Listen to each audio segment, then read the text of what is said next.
Hi, I'm David Ake with AP Photos. The big story in Washington this week was the AIG bonuses and the resulting outrage. This gives me an opportunity to do something a little different and break down how we cover a single big assignment. So for this week in Washington Photos, I give you the AIG hearing. Wednesday's hearing, where AIG CEO Edward Liddy faced Congress, was huge. People lined up early for a seat. J. Scott Applewhite found a very clever way to illustrate that, taking advantage of Liddy's picture in the paper. Hearings this high profile are crowded. To show that, a high angle is helpful, but there is no balcony in this hearing room, and bringing in a ladder just isn't practical. So to make this picture of Liddy's arrival, Pablo Martinez Monsivais used a rig where he puts his camera on a monopod, extends it over his head, and trips the camera with a remote shutter release. Our photographer in the center of that crowd was Susan Walsh.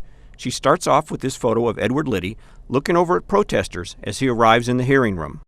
Because it's so crowded, Susan can't easily move, so she has to rely on different lensing to make up for the lack of movement.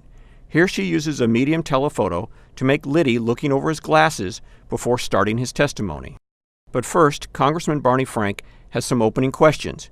Because it's so tough to move and switch lenses, Susan actually shot this much looser from across the room, relying on the editor to crop it up. With her wide-angle lens, Susan made this image showing the grandeur of the hearing room. And from the same seated position, Susan also used her telephoto lens and a very shallow depth of field for this portrait that captures the strain in Liddy's eyes. Still sitting in the same spot, Susan shot this medium view with a bit of a twist by getting lower than the tabletop and tilting the frame just a bit. When committee chairman Paul Kanjorski started getting tough with the protesters in the audience, Susan swung around to make this frame of the congressman sitting directly behind her. Pablo Monsivais was working the edges of the hearing, so he had some freedom of movement.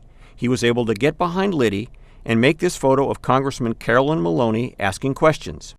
After a very long day of testimony, Pablo made this telling frame of a tired-looking Liddy leaving the room. On the Washington Photo Desk, I'm David Ake, Associated Press.